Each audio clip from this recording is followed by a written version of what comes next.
look at us going live, trying to learn some of this new technology, and the timing of it is a little bit crazy. So Mental Health Monday is back, and I want to talk a little bit about mental health. And what I want to talk about mental health is how many of us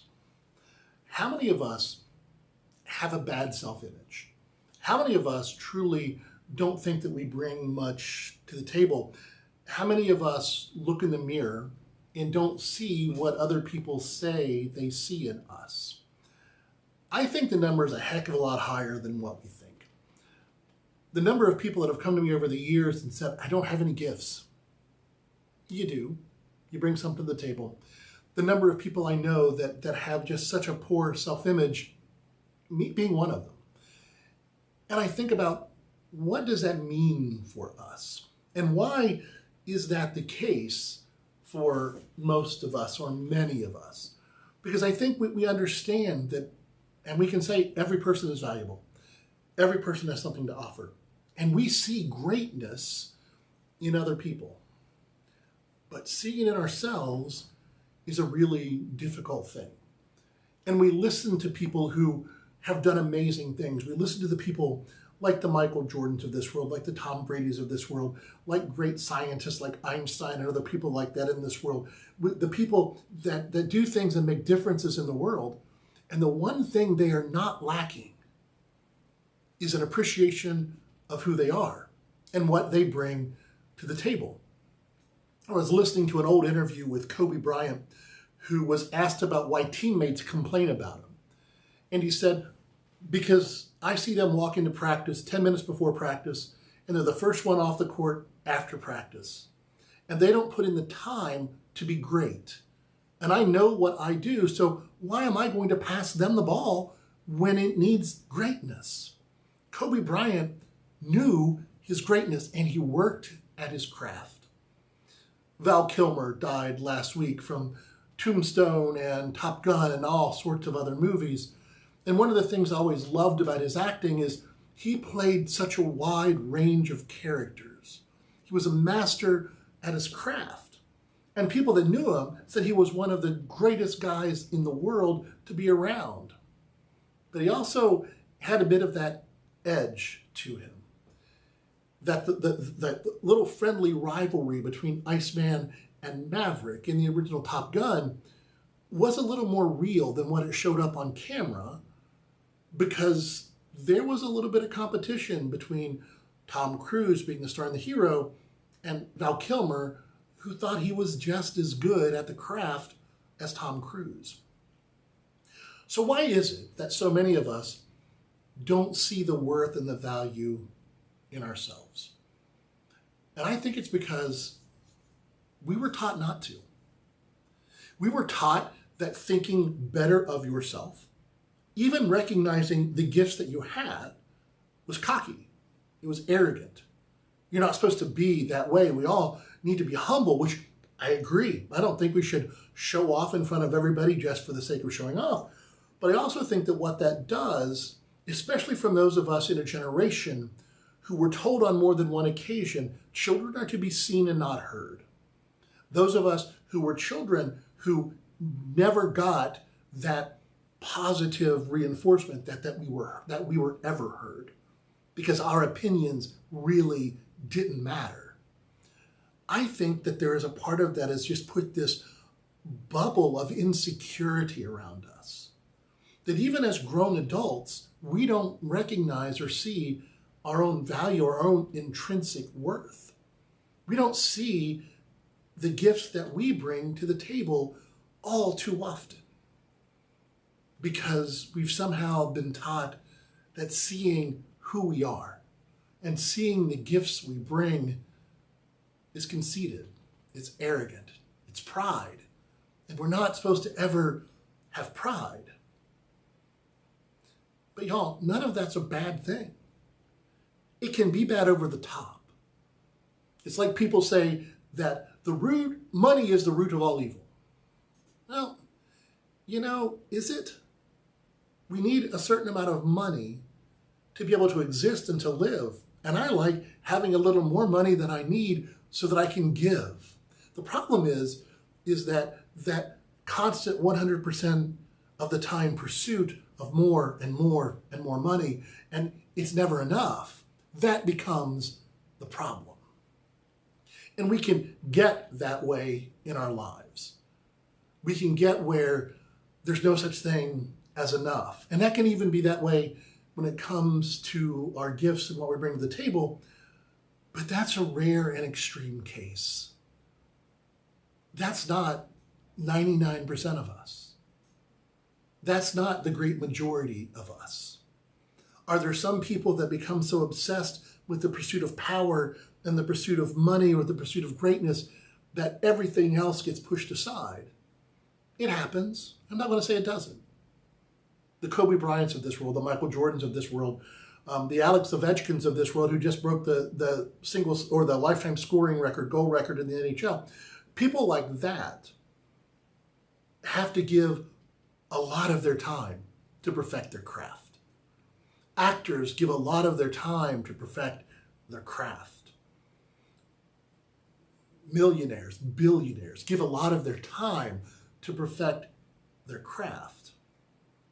But most of us are never going to be at that level of need to work so hard at one thing that we sacrifice everything else. But we're told, you're too proud, you're too arrogant, you're too cocky. And we hear that. We hear it as a child, and that echoes in our head as an adult. And so what do? We either smother our gifts because the echoes of parents and teachers from our past tell us that we need to smother that because we don't want to show it to anybody. Or we look in the mirror and we don't see any gifts because we've smothered our gifts. The reality is, healthy mental health requires knowing who you are and what you bring to the table. Healthy mental health requires you knowing whose you are and who has brought you to this place.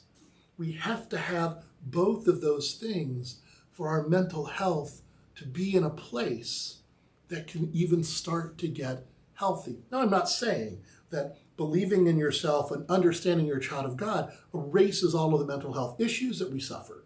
Trust me, it doesn't. It doesn't do that.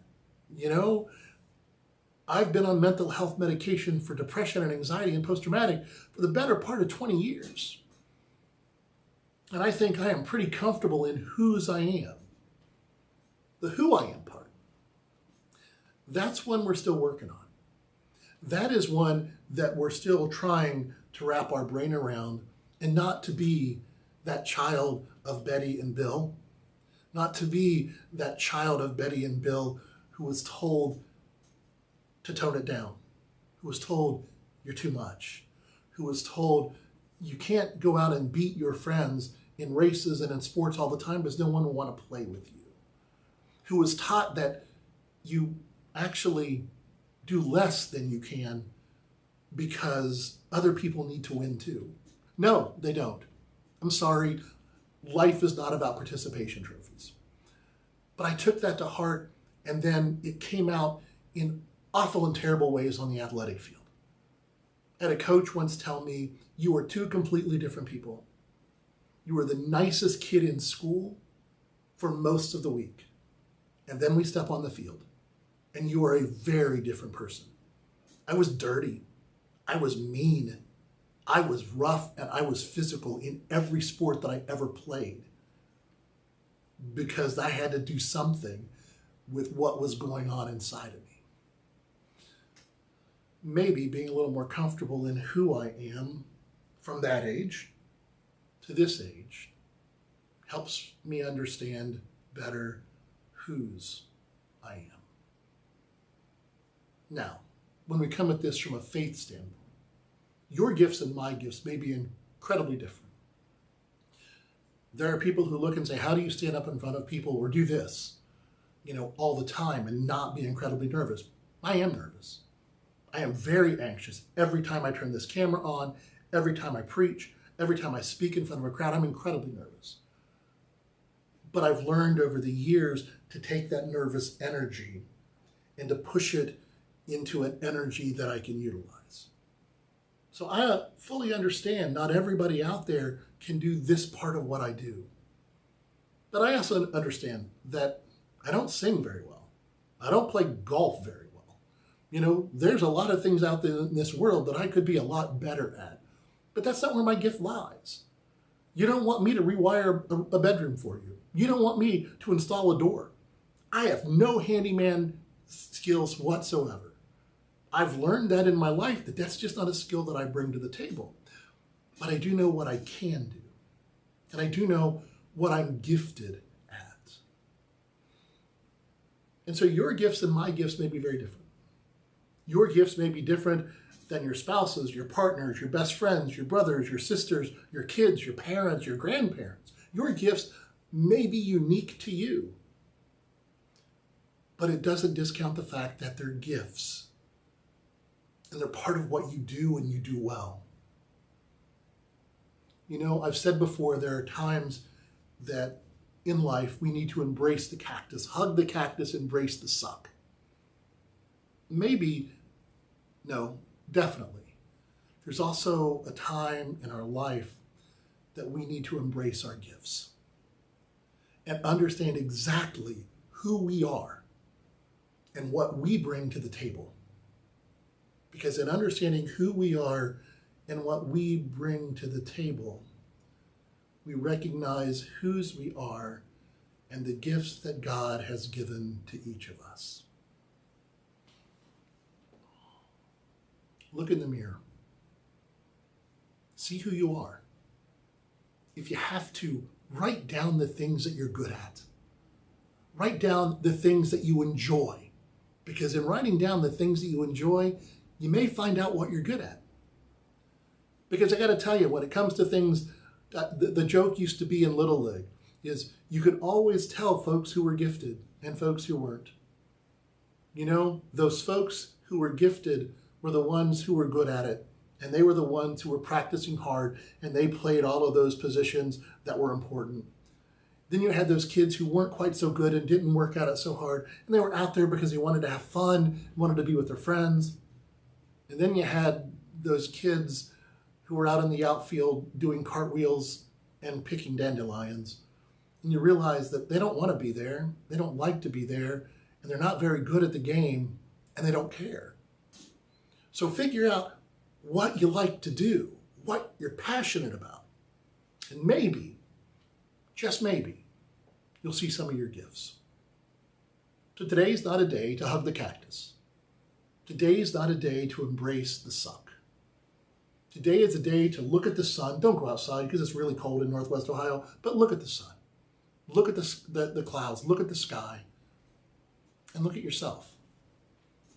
And realize that you are a child of God, and you have been blessed with gifts.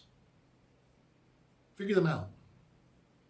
And hey, we all know that the last 6 or 7 years have been really tough. We're still here. We're still going forward. We're still living this life, as difficult as it seemed to be.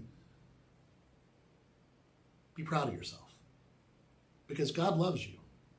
So do I. We'll see you back here on Thursday. Tomorrow morning, 9 o'clock, will be a return to prayer and conversation. So if you want to come join me for a cup of coffee and a little bit of conversation, I'll be at Bigby on the north end at 9 o'clock. That'll be good. God loves you. So do I. We'll talk to you soon.